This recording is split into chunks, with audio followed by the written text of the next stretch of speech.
On this episode of the Founders Podcast, we're joined by Craig Black, an independent graphic designer, lettering artist and typographer.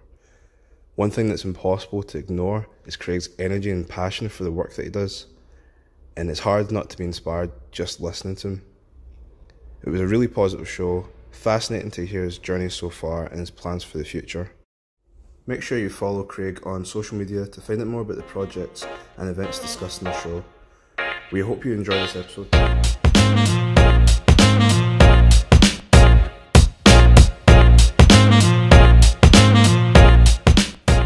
Craig, thanks for coming on the show. Thanks for having us. It's good to have you. You're a busy man, really busy man. Just tell us about the things that you're working on currently, and I know you're speaking at a few conferences in the next year, so just walk us through that. Yeah, 2019's been a crazy start, to be honest. I've been working on various projects from branding to lettering installations and murals, working with local clients to international clients. It's really been exciting. I have a lot of public speaking engagements this year, which is amazing. Speaking at Off Festival in Barcelona. I was in Paris last week speaking, and then I am potentially going to be speaking in Australia later in the year, doing a national tour, which is really exciting. So yeah, and also I've been building, along with two other directors, wanting to make an impact in my local community down in Inverclyde. I've started a social enterprise called Creative Inverclyde, which is a fantastic thing, and we're hoping to make a massive impact. So a lot of stuff been going on, it's been keeping me busy. Sometimes I forget what day it is, but it's all good. It's all good. I'm tired just listening to it. It's like, am I that boring? Is that that's actually what I meant. No, like it's an unbelievable amount of things that you're saying, that you're doing. Yeah, there's a lot to... So unpacking that. Yeah. Let's start at you do a lot of branding and installation work. So what would you say is what is the main thing that you do? Like, if you were to describe what you do to somebody, what is it that you would say you do? I always say I'm an independent graphic designer, lettering artist and typographer. In terms of my specialist skill is typography and lettering, but because I have a versatile skill set, I can work between branding, packaging, installation and murals. So I can transcend across different areas, which keeps me on my toes, and that's what I'm like as a person as well. I like to chop and change and try new things. So right now I love doing murals, but I also love doing branding as well, because there can be ways of tying those two in between, especially if you're doing in-store graphics or doing a mural as part of a larger brand campaign. Also doing packaging projects, and I'm also doing artwork as well, creating actual installations, which is from lettering work as well, dipping it into paint, making all these crazy things. So it's not like a short way of doing it, but anything typographic or lettering based, that's where I focus on. So is that what you'd say your driving passion is doing? Well, I mean, obviously everything you've described there is something that obviously excites you and you're enthusiastic about, but would you say that you're just happy to do all of it, or is it there an area that you're like, that's what I love, that's what I would do every day for the rest of my life That's an interesting question. Anything that deals with typography and lettering, I would happily do for the rest of my life. I love doing murals. I love the physical challenge as well, and the mental aspect to it is quite interesting, and how far you can take something that you've created digitally and then create it large scale. I love doing murals, but I can't say if I could do that for the rest of the time, because it is so physically demanding, and I'm relatively young at this stage, but in the next maybe 10, 15, 20 years, I may be a bit too tired to do it. Yeah. So, but I do love, for instance, I'm potentially going to do a project where it's brush type lettering, so I'm literally getting loads of paper out, loads of paints out, using a brush and creating a new alphabet for a brand, which is really, really exciting, and it's just totally different from creating a large scale kind of mural.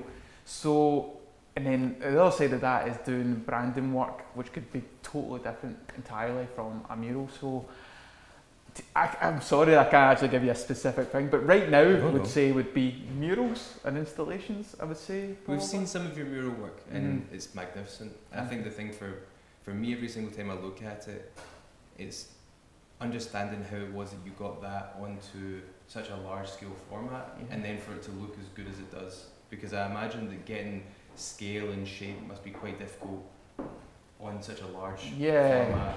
Not every. Especially when you're doing it by hand. Oh, totally. All my work is done by hand. Even if it ends up in a digital platform or digital design, it all starts from handcraft. I've always been like that. But in terms of I love showing the process behind everything that I do. I feel that my work can help inspire other people and actually show behind the scenes, because it's all great showing there's a magnificent mural, but I always remember when I seen this mural, I thought to myself, how is that done? Like, what is the paint used? What is these things? So I try and break down those kind of barriers myself and but when I do these things, brands and people love seeing the process as much as they see in the finished project, and I think that's really, really important for me, because more and more that I'm doing it, more people can we do this process video? I'm saying, well, that's part of the campaign. You can use that as part of exploring your brand and showcasing it. So it's all part of a kind of fuller platform, if that makes sense. Yeah, no, absolutely. And when you when somebody comes to you with an idea, do they generally speaking already have the idea, or do they have an idea of what they want in terms of what it has to say or what the visual is, and then you go away and do that yourself? Or there's a lot of flexibility. Yeah. Every client project, every brief is totally different. Some people say to me, we've got this idea, we've got this potential motto or slogan or brand ethos that we want to use. Can you create that in a nice and interesting and engaging way? And then sometimes they come to me going, we want a mural or we want this brand, but we don't know what it's going to say. We don't know what to, can you help us create this potential slogan? Can you work? So I collaborate with the right people to make these things happen as well. So it's never straightforward. And maybe sometimes a client may have an idea saying we want it in this specific style or this thing, but maybe sometimes I think, have you ever thought about doing it in this style, which would be more in time with your brand? And that's happened a few times where I've actually kind of influenced the client to say, like, not like change their mind, but to show them that this is a more positive route, this will benefit your brand, and they've went with it, and there's actually better results that way. Yeah. But I'm very flexible, I'm very collaborative. I love working with clients who have massive like input and have ideas as well. It's not all about me. Like, I can make this brilliant. It's that cross collaboration which I love, and that's what I thrive on. See, when it comes to when people are doing graphic design or branding work, there's a wide berth of available examples out there. Mm-hmm. I have no idea about this space, so I have no idea what it is that you draw from as far as inspiration goes, but is there a large community of typographers and mural artists that you can draw inspiration from, or do you find that it has to come from somewhere else? I get a lot of inspiration from life itself. Walking the streets and seeing and actually engaging with people, seeing what's around me. I draw a lot of inspiration from that, but there are phenomenal mural artists in the world, especially in type and lettering, who inspire me. And when I use that inspiration, like, I use it and try and form it in my own way. I never encourage copying or anything like that. No. But just using that as a source of, right, oh, they've done that. Okay, what about you potentially using that technique with this technique, or using that colour palette with this type of typography or something like that. And I think that's really, really exciting, because when you see other people doing amazing things, it encourages and inspires other people. People are kind of falling in a trap of saying, oh, he's doing amazing work, I wish I was like him. Like, I always see, like, oh, that's inspiring, I want to, like, do my own thing and see where it takes me. Like, it's not for me, it's seeing this as inspiration stuff, but I'm not a big, this is kind of side tangent, but people get too caught up in this whole, like, social media fame and all those things, and they put a post on Instagram, they need to get 10,000, 100,000 likes and all these followers, which I think is terrible, because one, it's not good for your mental health, and two, and it actually doesn't dictate how good you actually are as a designer or a lettering artist. So when I post on social media, I do it to kind of showcase what I can do. This is my work, but see if I got 5 likes compared to 500 likes, it doesn't bother me in the absolute slightest. and that's not easy for some people Yeah. because they get so wrapped up in this social media frenzy that it kind of dictates how good I am as a designer. Yeah. Like some of my absolute favourite designers and lettering artists must have maybe a small amount of followers, and they work with the biggest clients, amazing projects for years consistently. That's the guys that really inspire me. They don't care about how many likes they get. They all they care about is the work that they do and what they do for the client, and the client is happy. I think for me that is really, really inspiring to me, rather than having a big fancy, nice, customised Instagram post. Do you know what I mean? Yeah, absolutely. Yeah. I think it's one of those. Yours is an art form which I envy to an extent. Like I mean I don't have any ability like you have to do what you do, but I think that we both work with just digital, so what we do stays in one place and exists only in that place, and you have to access that through a screen. Whereas you get to do things which they take a physical space. Like you can go and touch it, you can go and see it, you can they've got preferably not. Preferably, yeah. Well, maybe later on at one point in time, but you have a physical presence with your work, which I feel like it's kind of not lost, but is less frequent now in the world that we're starting to kind of live in, where it's primarily digital focused. And I think it's a really cool thing that you have that ability to show people what they want to show, but without doing it in that kind of online social media first approach. It's like give a physical space to go. I think that's really interesting because I love people engaging with my work when they see it firsthand. They actually touch the paint, or they see the brush strokes and actually see the handcraft element to it. Because that's more of a wow factor than an image for me personally. When you go to an exhibition or museum, when you look at the ones from hundreds and hundreds of years ago, and the absolute detail that these amazing artists have done, like, it's breathtaking, absolutely breathtaking. But if you took a photo of that and took it online, you're not going to get the same appreciation, unfortunately. Absolutely. So I'm in this kind of sphere of doing all this physical work and wanting to get more people engaged, and it brings actual people away from the screens and actually engaging with other people, because when you're in this environment, it kind of not forces you to talk and engage with other people, but it does, it connects a lot of people on a more human level, and I find that's important through my work. But that I don't mean that I also incorporate the digital aspect to it, because I know it's important to engage with people who maybe not able to travel to Glasgow or see a piece of artwork that I've done in Paris, but they're in the States. So I try and, when I'm on social media or I'm online and I showcase my work, I try and add that personal element to it, because a lot of people say they can feel and see myself and my personality in my work, which is incredible to hear, and I kind of struggle to kind of envision that in my head. But it's great that people are thinking that way, because when you see me online or you see the work online, there's always a personal factor to it.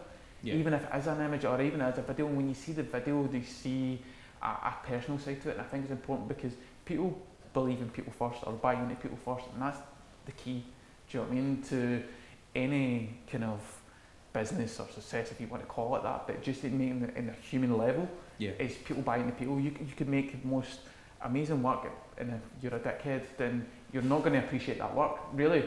But if you're someone who's a nice guy and you work hard and you try and help others, then that opens up so many doors and many opportunities. And to be honest, it's just nice to be nice. And I feel like when you have this kind of engagement level with people, then it's not all about me either. Like, I love seeing other people's work, and I love seeing what they're doing online or on a physical or whatever level. And it's good to appreciate other people as well. And I think it's important for me to do that, because it's talking about the creative community. There's so many people who are out on their own doing their own thing, and I'm a big believer in cross collaboration, or even just a community base. Whether that's like we are speaking in a room and we've been pals for a long time now, but there's people who I speak to online who I've never met before, and they're actual friends, and we speak about life outside of design, which I think is really, really important as well. Absolutely, yeah. I mean, that's one thing to say for you, is you're absolutely consistent. Like, I mean, the first time that I met you, and you said it today when we were talking just about LinkedIn before we started the show, but when we first met, I think it was the three of us, it was at an event, we were speaking about Twitter, and about when you follow somebody on Twitter, and you used to people used to set those automatic like thanks for the following and look at all this work, and that was kind of the first thing that we spoke about, was this shared disdain for that kind of lack of personalisation. It's like, you've taken the time to follow this person, and the first thing they send you is this automated, you know, non-real response to your interaction. And then you're saying exactly the same thing 3 years later about LinkedIn. You know, you make a connection with somebody, they've taken the time of their day to accept that, or to, you know, follow you, or want to get in touch with you, and just a personal message is so much better than just a copy and paste, like, go do something I want you to do. You're so right. You're so right there, because there's no consideration when you follow someone and you just go, thanks for the invite. Like, for me, that's, to me, someone just wanting to boost their fucking following, and the likes and all that stuff. Like, there's no real connection there. And I try, and as many people who connect with me on Twitter, Instagram, LinkedIn, or whatever, I try my best and utmost to speak to them and engage with their work and say, oh, I love what you're doing, I love that technique, I love to see more, I can't wait to see what you do. And that's genuine, that's not me just fucking trying to build my following. I don't care about that. It's genuine, like, interest in other people's work and what they're doing. So I make a huge effort in trying to make a personal kind of contact, whether they're in the States or Australia, and saying, great to connect with you, I love what you've been doing, it's really inspiring, I just want to say hello, and that's it.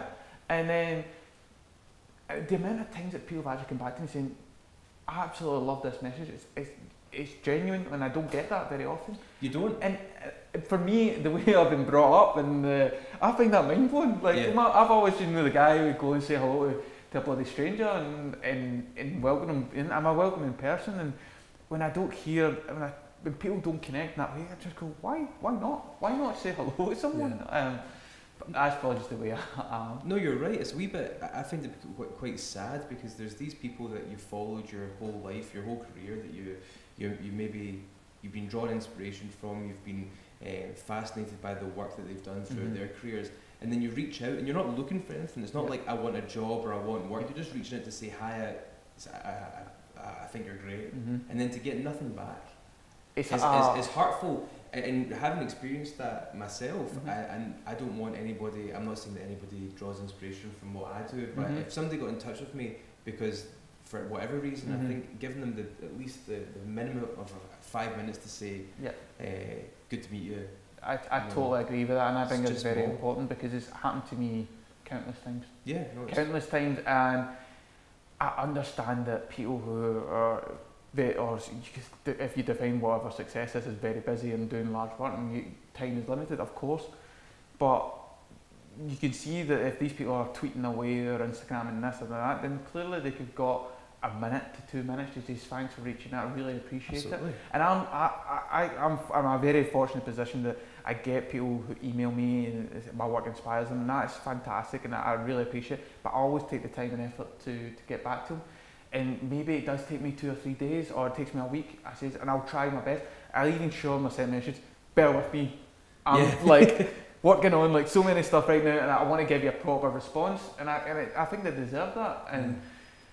And I think it's important that you do that, because it's just being a good human being, I think. And some people get caught in that. There's a lot of egos in this industry, and a lot of people buy into the hype, which is quite frustrating. And again, like, people who say, you've done amazing work, but you know, for me, my feet's firmly planted on the ground, and I don't think about egos, I just think about the human connection and connecting with people in general. I think that really ties back to what you're saying about doing work that you're happy with, that you're proud of, regardless of, like we mentioned, where you might take inspiration from, but at the end of the day, it's your work, and you can take kind of ownership over that and feel proud of it.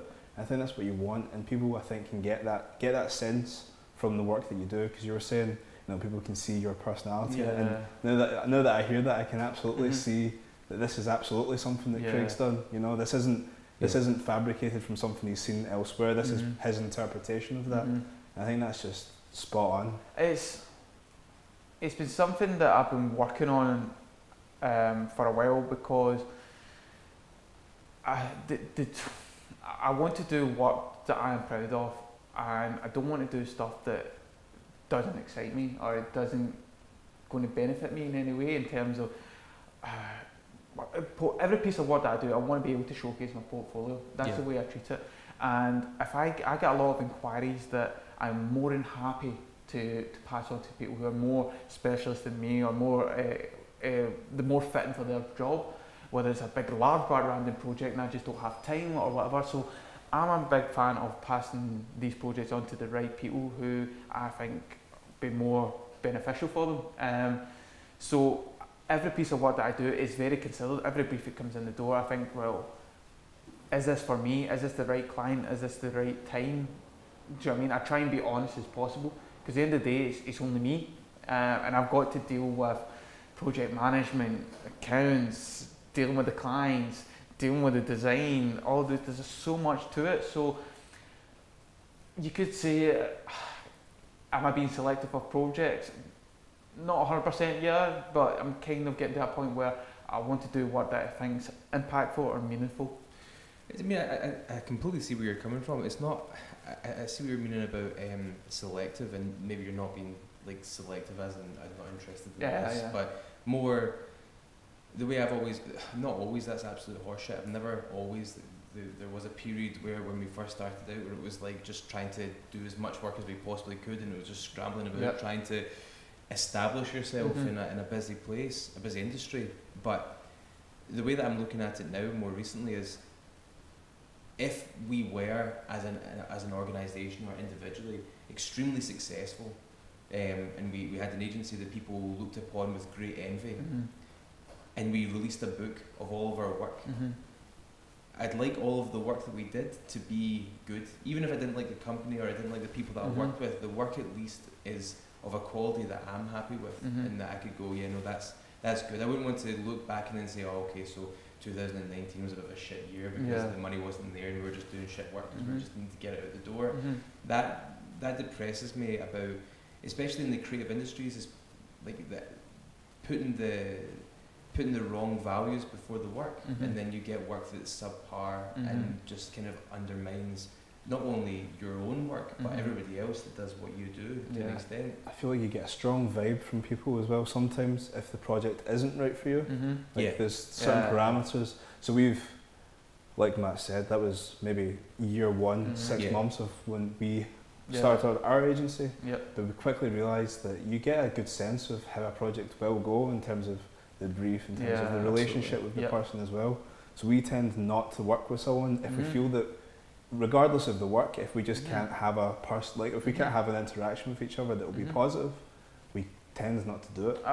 It's very important. It's extremely important, because obviously when you're starting off, like all you think about getting money in the door.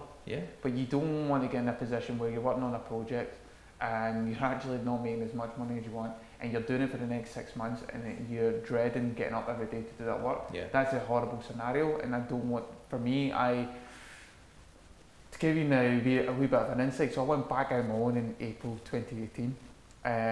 Literally, I had no financial savings.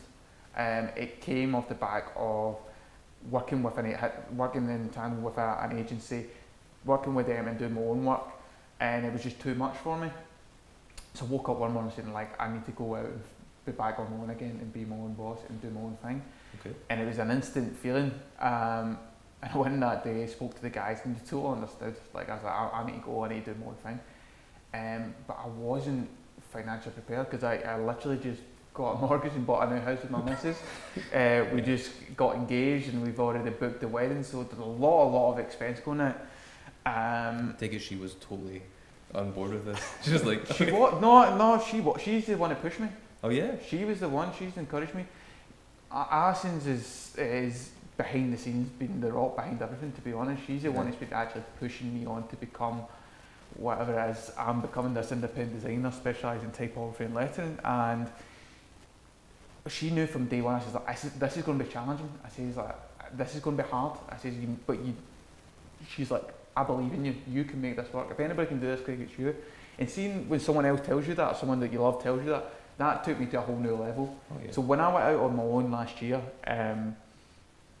my mindset was like solid. Like, I'm like, no matter what, I am making this work. I said, this is going to be me for the rest of my life. That's the mindset I have, and I'm extremely positive. But I knew I didn't have any clients, and I knew I didn't have any work in the door. I had 1 month rent saved up from the last job, because literally all my money is going out the door, like to pay for all these things and other responsibilities. So at that point you could have thought to myself, right, I'll just pick I can take any piece of work. Fortunate enough, I can take any work just to get money in the door, which is the probably the right thing to do. But I was very kind of, I don't know, my mindset was like, if I'm going to start this business, I do not want to fall into a trap of doing work that I don't want to do, even to get money in the door. And that was really important for me, which was hard for Alison and my family and friends around me, who were like, Craig, why are you not take these projects? It's good money. I says, I know, but just around the corner is the one project that's going to help me.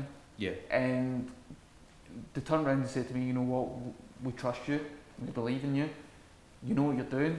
And to be honest, I wasn't 100% knowing what I was doing, but I believed in myself enough to know I could do it. And then before you know it, because I was doing my networking and marketing, getting out online, talking to people, said, by the way, I'm back on my own. And people were like, you know what, Craig, we need help with this type and lettering work, can you do this? And then before it, here's another campaign, can you do this? And before you know it, I started to pick up, because I had that belief that what I was doing was right in terms of the marketing and connecting with people, rather than taking on brand. I remember the first project I got was a massive branded project. I mean, stupid money would have held me out for the next 6 months to a year, but I knew it was like 6 months to a year work of doing stuff that I didn't want to do. And I remember like telling the client, I said, listen, this isn't for me. I says, but here's a whole list of people who I highly recommend, who are amazing people who could execute this for you. And they said, I appreciate that. So what they did was they actually recommended me on to another agency, purely because I was good enough not just to say no or whatever. And they recommended me onto another project, which is actually a typographic and lettering project, which started me off, and then it just kind of happened from there. Don't get me wrong, when I went on last year, it's not been all highs. There's been plenty of lows. Each month I've been like, oh fuck, is the money coming through the door? It's the same with every business, it's all those challenges, but I am extremely persistent and resilient, and I truly believe in what I'm doing. And when I have that belief system, then I think anything's possible. I was just going to say, I think once you realise what you're willing to accept, what you're not willing to accept, what you want, it's actually quite a calm place to be. So it gives you strong parameters to say, this isn't right, so I don't need to even worry about it. It's not right, it doesn't fit with what I want to do. And I think that took us quite a while to come to that realisation. It maybe took us a year or 2 years to get to the point of, no, let's do what we want to do, because that's the right thing to do for the long term and for the immediate. Very much the same what you're saying. It's like sometimes opportunities come to the table and you're like, I could just do it. It won't take that much effort, and it's money for the door, but it's never that simple. It's never that simple. No, it's never. And you're starting a relationship with something that if you're not interested in doing, that will show instantaneously.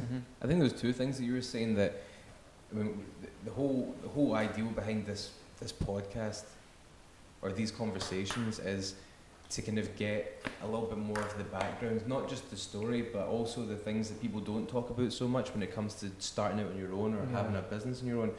And the point that you made there about, your partner Alison and your family, not many people talk about that side of things when it comes to business, or going out on your own. I mean, if it wasn't for my partner Jane and Nana's partner Laura, it would have been a lot harder to do this. Because you need that strong voice when you go back home to remind you that no, you're all right, or if something's not going the way you imagine, it's like, don't worry about it. There's worse things happening. Yeah, there's worse things.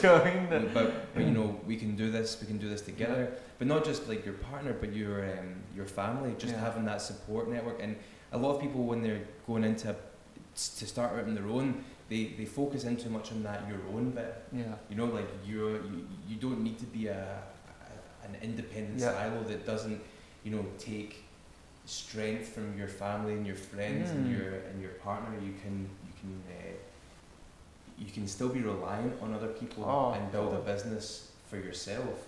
But I mean, when it comes to doing the work that you want to do and the work that's of value to you, when you were discussing that, that just struck so strongly with myself, because if I think the thing that gave me the fear the most was we did do some projects that were emotionally draining because they just weren't the right fit, and we'd signed up to them, and we were, don't get me wrong, I'm very happy with the projects, but they were just hard. And I think that was when we both realised, like, our partners have supported us into doing this. We've made this decision that we're going to put our lives not on hold, but change the trajectory of like having a stable job, and this is the decision that we've made together. So if I'm coming home every night miserable because of the work that I'm doing, I'm deciding to be miserable because I've chosen these projects, and therefore the person who's supporting me to do these projects is living with somebody who, you know, that's not what they supported. Like, they supported you to go and do something that you loved, not something that you hate. No, it's everything that you said is absolutely spot on. To give you even more insight, the main reason why I wanted to go back out as an independent designer is because I'm getting married in 2 months, and me and Alison want to start a family. And a big thing for me is I want to be there taking my kids to school. I want to be there every day for my kids. That's extremely important for me, and I felt like if I don't start building this career now that I want and having that flexibility now, then it'll be much harder when that kid comes along. So I'm thinking like 2 or 3 years down the line, which not many people, I'm not saying that not many people do, but that's one of the main drivers behind what I wanted to be, is this independent designer. But when I keep saying this independent designer as well, like, I'm massive on collaboration. I work with so many different people, and even Alison is behind the scenes. She's doing a lot of work, usually a lot of emails and all those stuff. Like, I'll write it all out, and she's like, "Greg, your grammar's terrible. Give it to me." Typing away. So, like, honestly, like, these things are important, and it's when you go back to the family thing, and it's like a strong support base is vital.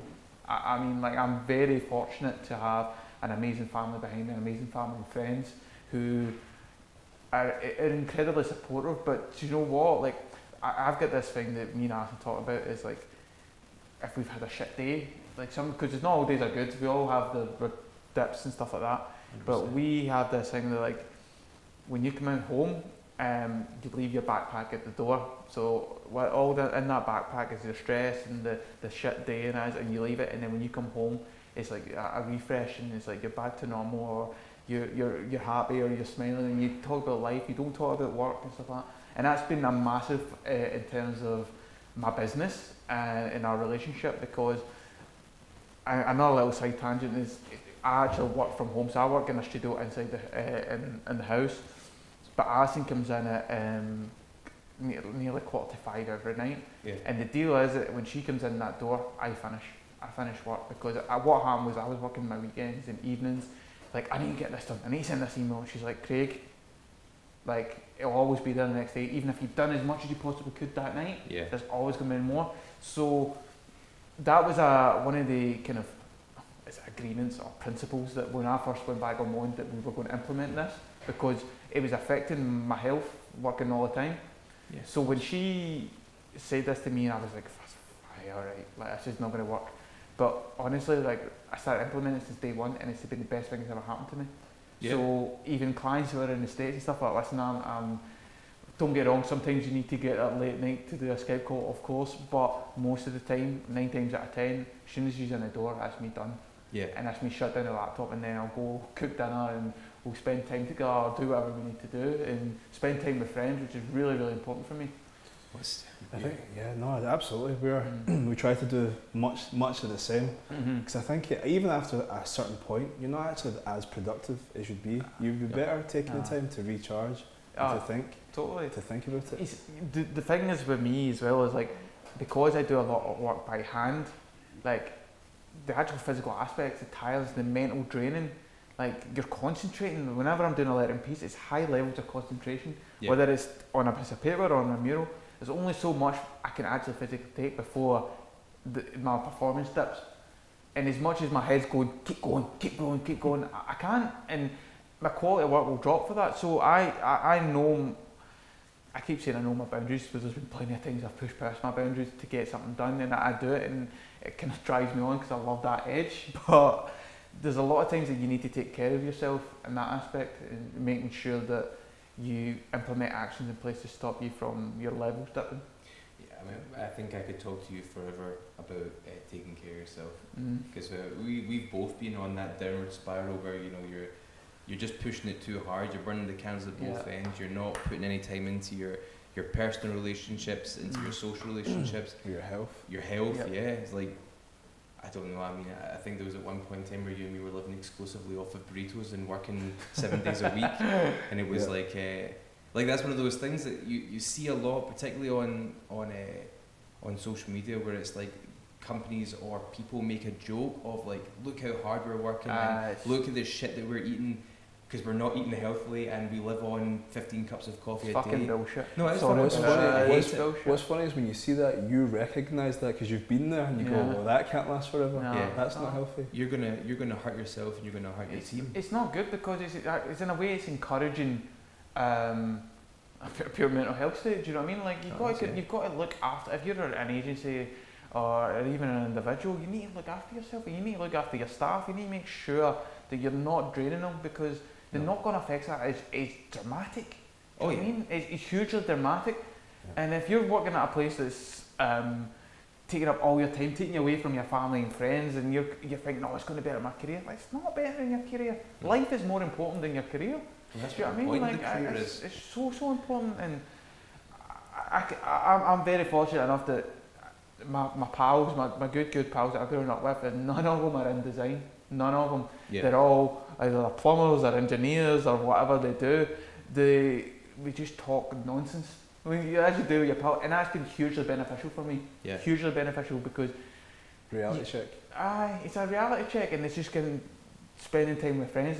These are the guys that are going to stick by me for the rest of my time. I know that for a fact. So it's important to take time away from work, and even stop talking about design. Like, it's not the be all and end all. Do you know what I mean? Absolutely. And spend time with people who actually are working in different industries and stuff, because actually makes you think about different stuff in life, and I think that's truly important. No, it's making something of your life that's more than just your career. And although we've all made the decision that our paths are building our own careers, that doesn't mean that we have to be exclusively our careers.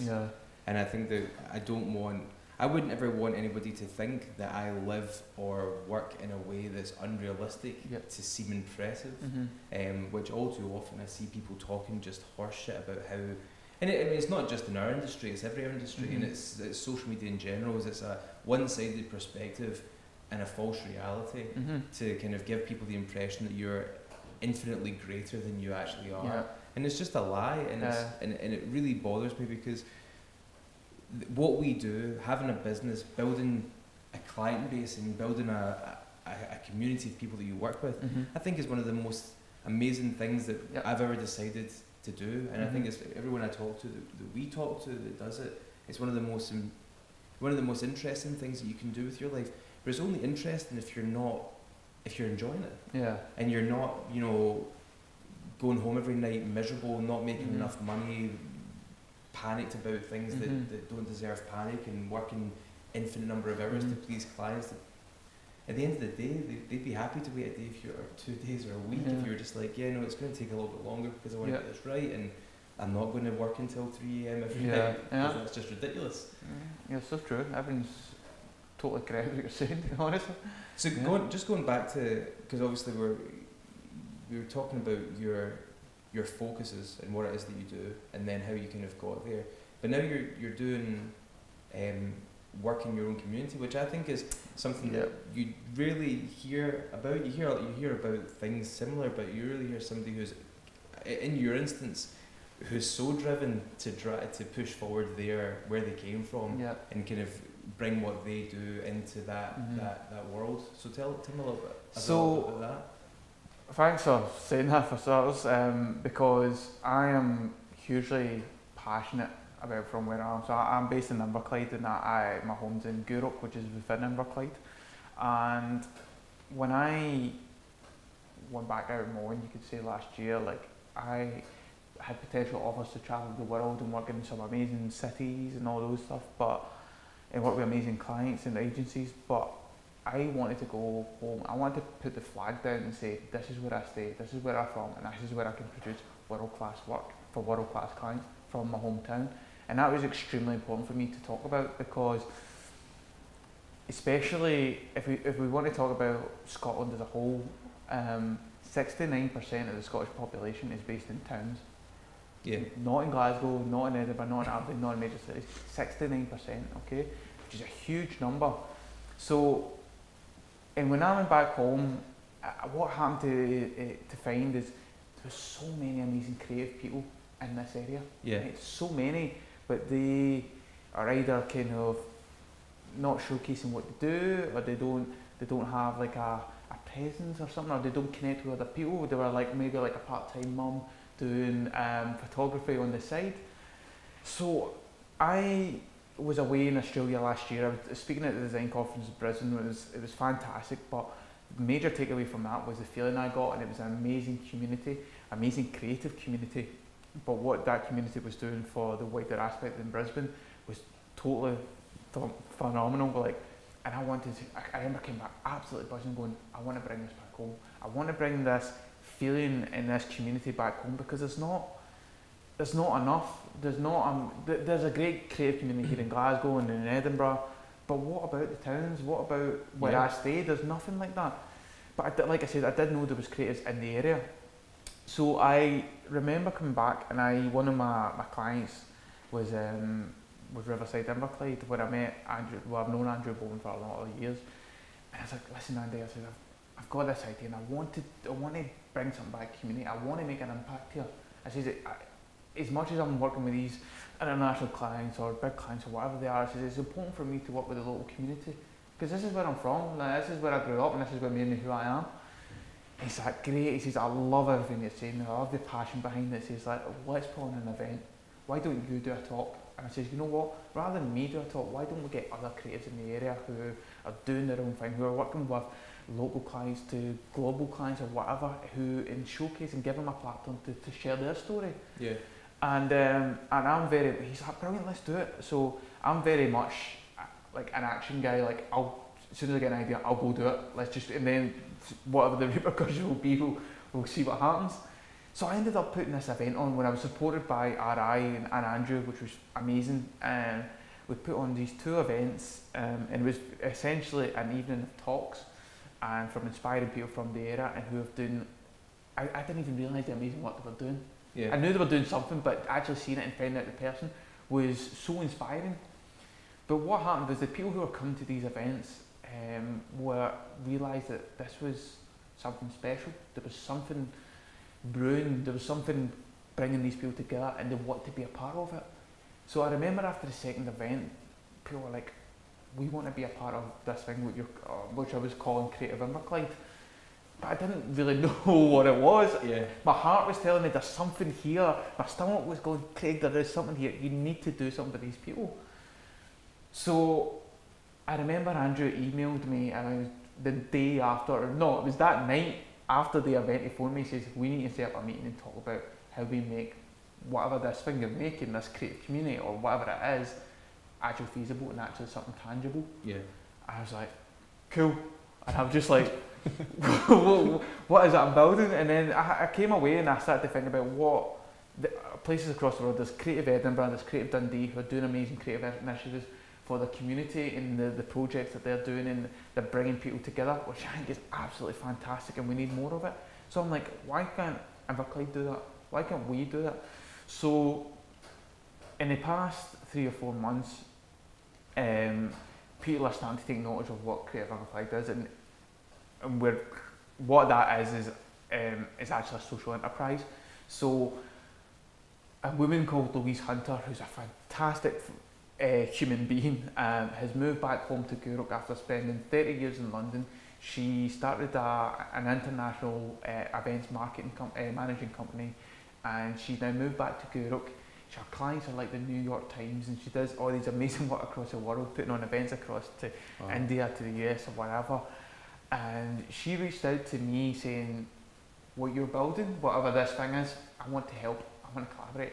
And I was like, wow, like that, like it kind of blew me away that people actually want to help me produce whatever this thing is I want to produce. So the three of us, me, Andrew and Louise, came together and realised that we could create something special. And then after the past 3 or 4 months, we've actually created now it's official, is a social enterprise called Creative Inverclyde.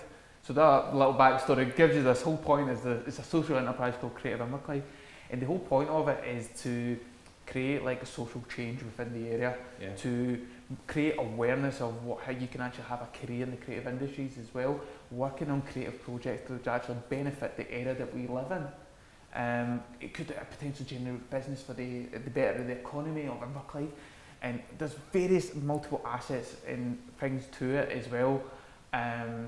My head's going about 100 miles per hour here, but part of it is we are now this initiative, a social enterprise, which is going to help creatively within the area.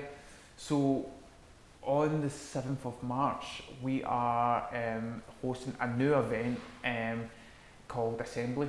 It's going to be the actual launch night of Creative Inverclyde, which will probably explain it a whole lot better than I have just there. And it will be a more formal way of what we're actually producing. So the three of us are now directors of this company. And what is great about it is that the three of us have got totally different backgrounds. Obviously me being the kind of graphic designer, lettering artist, and Louise having the marketing events kind of background as well. And Andrew being the business director and being the guy who knows how to run this business and how to actually make it work and all those things. It's really, really exciting, and combining these people together, which if you asked me 6 months ago to a year, did I ever think that would happen? Absolutely not. But I absolutely love what we're doing and what we're building. And it's not just a short-term thing. This is a long-term project. I mean, like, I have this idea of being about 20, 30 year kind of strategy behind it. And a big thing that kind of motivated me to get behind this was because I keep speaking about the future and children, but when I grew up I had no idea about graphic design, and a lot of people kind of fall into it, or even the digital aspect to it, or even tech. It's usually like stumbling blocks. Whereas what if students now, or even the younger generation, knew that they could get paid to paint a mural, or to get paid actually make a career being an illustrator or a photographer? So a big driver for me is awareness, and I want to work. One of the Creative Inverclyde is doing is we're going to work together with the education system and actually encourage students to show, you know what, you can go on and study graphic design, you can go do this, because even if I say graphic design, there's multiple different avenues you can do graphic design, which is really, really important. And the amount of students who still don't know about it, and it frustrates me, because if you look on a grand scheme of things, if you look at Scotland and the economy, if these students are learning about getting into these creative positions from an early stage in their career, leaving high school to go study college and then university, then if they're getting into it earlier, then more people will get into it earlier, and it will have a knock-on effect of bettering the economy in Scotland. Like, the creative industries is massive for the economy, and it's totally underestimated, which frustrates the fucking life out of me. And I'm trying to be there to make sure that if I can make any impact, and we'll wait until my last dying breath or whatever it would be, is that people have gone and inspired to go on and be creative. And you know what it's like when you were younger, when we painted stuff and then go get a real job, and it would be and I appreciate, whereas the real job is go and painting these crazy pictures and stuff. And I think it's important that we encourage the younger generation that these are possible. So even for me, when I paint a mural, like I love the interaction I get with the younger audience, going, absolutely, I would love to do that. I'm saying, you can do it. Come help. Do you know what? Come along next time and watch me paint. You can help me paint this, paint that, but whatever. And it just gives them a little bit of an inspiration, and kind of shows them the possibilities that are here. And go back to, I'm kind of going on tangents here, but go back to when you asked me earlier on, like, what is my focus, and whether it's murals or branding, installations or packaging or whatever. Like, the creative industries has got endless possibilities, and I think that's important that people know that generally has endless possibilities, because even in a year's time there's going to be a new technology, or even, like, you know, VR, like, that's blowing up right now, and then there could be something else could be totally mind blowing, and there could be something else. So there's all tangible things, there's all parts and bits and pieces we can all trend and walk into, and I think it's important that we encourage in this, and Yeah. I think it's important that we kind of push and motivate these kind of aspects. Yeah. I talked a lot there, I don't know. No, that was awesome. That was no, that was awesome. Oh, I need a drink after that. I think that's as recent ever. We've got, I had a look about 5 minutes in, 5 minutes and in. it was 10:02. So we might have a little bit longer, unless Oh, you... do we? No, I don't know. I, for some reason, my mind was going that we were closer to an hour. That's great. Ooh, I'm always happy to have a little bit more time. Yeah. Yeah, no, absolutely. So I think one of the points that you were making there about the kind of local community Mm-hmm. and bringing that kind of focus into the creative, because you're right, there is this large focus on Glasgow, Edinburgh, Manchester, Mhm. Liverpool, London, the kind of large cities in the UK, and you do kind of forget. And I think that's the same, like you're seeing that a lot with everything that's happening politically at the moment, is Mhm. that a lot of the small rural communities are kind of being forgotten. Yeah. It's like we're not paying any attention to them and the Mhm. opportunities. And I mean, when you look at the landscape of some of these communities, not necessarily in Inverclyde, but when you're looking at the distance that they have to travel to get to Yeah. particular facilities that we just consider as being immediately available all the time, Yeah. and the education opportunities, and it may not be so easy for somebody to travel into Glasgow or Edinburgh to go to one of these universities and study this subject. Mm-hmm. Being able to open that door up to people and say, okay, but there's other ways that you can do this, and you can work this way, and you can kind of get into it. Because it's funny, but you don't, in our industry, you always hear people saying it's not necessarily about the degree, or it's not necessarily about having having a background in that education, because not all of us do. Some people just kind of come into it and work their way through it. So just showing people a path, traditional or non-traditional, is always an important thing to do, and I think it's extremely commendable that you're taking that to somewhere that is important to you, rather than maybe focusing on somewhere that's a little bit more, like making a buzz or building up a community in a city is always going to be a little bit easier than doing that for a community where it's not immediately obvious that that's something that they would be interested in. Oh, totally. The one thing that came in my head when you were speaking there was about people travelling and commuting to the cities and stuff, and that's something that I've been doing a lot for my life, and I got tired of it, and that's partly why I wanted to start up a base back home. So I remember, I think it was the first talk we done for Creative Inverclyde, or the second one, I started ranting and raving that there was no creative spaces in the area. I was like, where am I supposed to work? Like, what am I supposed to do? And this was in a public talk, but the thing is, I've done it in a passionate way, you could say. Yeah. But you never know who's in the crowd. That's why I always think it's important, if you've ever got a platform to do it, like share important messages and someone that's passionate to you. What I didn't realise was there was people quite, or you could say business minded or whoever, were in the crowd, realised that how important the creative industry actually is, and they took on board that the fact that there's actually no creative spaces. So what I've been told, and hopefully it's not too far of signing off, that is they're actually building like a 1.4 million creative hub in Inverclyde, which is going to situate brand new studios from one-man bands to larger agencies, hot desking areas and stuff, because we're finding now is that there's more and more and more creative people who are working from home and are struggling to find space. There's office spaces that you get everywhere in every town, but it's not the same as a creative space, and having that creative buzz. It's the same like where they are in South Block, having other people around you is really, really inspiring. So if we can create this kind of area for people to work, the amount of people who I've told that to, that like their eyes are lighting up, because there's, for instance, there's these two guys who started this kind of videography kind of company called Talltale, and they're doing amazing work. They've just started out, they're both working full-time jobs, and their aspirations is to go full-time, the both of them. But right now what they're telling me is like they're doing editing in each other's house, so they're having to come late at night after work and try to find time to work between and find a space. They've got a lot of equipment as well, and they're like, it's not like kind of, it's hard, do you know what I mean? So they're like, when I was explaining that we could potentially have this creative hub, they're like, this is like kind of game changing for us. This could potentially propel us actually getting into full time, actually having a place where we can work. And the amount of people who I hear working in big companies or big clients are saying, you know what, see if I had a space that I could work remotely. Like everyone's predominantly, in the way the workforce is going, is being remote. So if they can come into a creative hub and work throughout the day and then go back home rather than working on a kitchen table, it's going to be so much more beneficial. Yeah. And so for me, ranting and raving, or saying in a more passionate way, and you've got a strong belief that these things should happen to make a benefit, then people get on board with that, because if you have passion, it's infectious.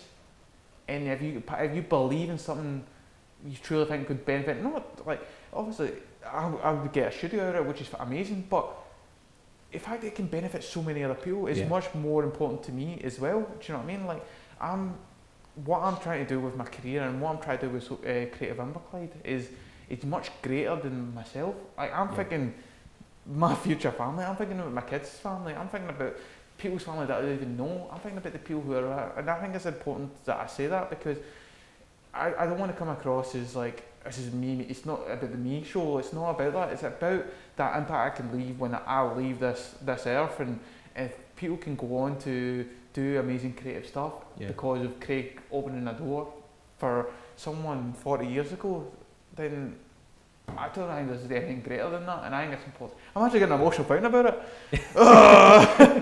That's beautiful. I think that may be the perfect place. Yeah, no, it's you've got that drive, and I think you can do it. If anyone can do it, you can do it. Yeah, I appreciate that. I think it's important that all of this comes from a sincere place as well, and you can tell that just talking to you. Yeah, it just emanates off you. It's good because this is obviously one of the earliest in this series of podcasts, and it's highlighted for me the two things that I thought were the thing that irritated me the most about the creative industries is the idea of having to burn the candle at both ends to achieve great things, and the idea that you're greater than that, you have to do everything on your own, and you've managed to show everybody that's listening to this, me and Nana, that you are able to achieve so much if you just open up to the people around you, you open up to the community around you, and you take advantage of the opportunities that exist, not just for your personal gain, but for the gain of yourself and future generations. If you just have the right ambition and the right goals, I think it's extremely powerful. It's been great. So I mean, can you just plug everything? Where can people get on board with Creative Inverclyde? Where can people get on board with finding out about you and what you've done in the past and see your portfolio? Okay, so the best place to see my work and about who I am is go to craigblackdesign.com. I'm on social media, which is Twitter, Instagram, or you can LinkedIn. It's @_Craig Black. Okay. On LinkedIn, you type in Craig Black and you see my mug. You'll find me, connect with me, please say hello. I love when people actually connect and say hello, because it's important to me. Creative Inverclyde, once we get that up and running, the website should be creativeinverclyde.com. Right now we have the Assembly event, which is on the 7th of March. If you go into Eventbrite and type in Creative Inverclyde, it should pop up. I do believe the tickets are sold out, but if you do sign up, there is a waiting list, and we are potentially getting a bigger venue because there's such a great buzz about it, which is opening more doors. And and as much as we're talking through a podcast, like if you ever see me or whatever, please come up and say hello. I love meeting new people and seeing what you're up to as well. So I think that's the best places to find me. You could find me in Gurok, you could probably find me in a pub as well down there. I think that's the places you could find me. Perfect. Well, thanks for coming on. Thanks for having me. It's been fantastic. Excellent.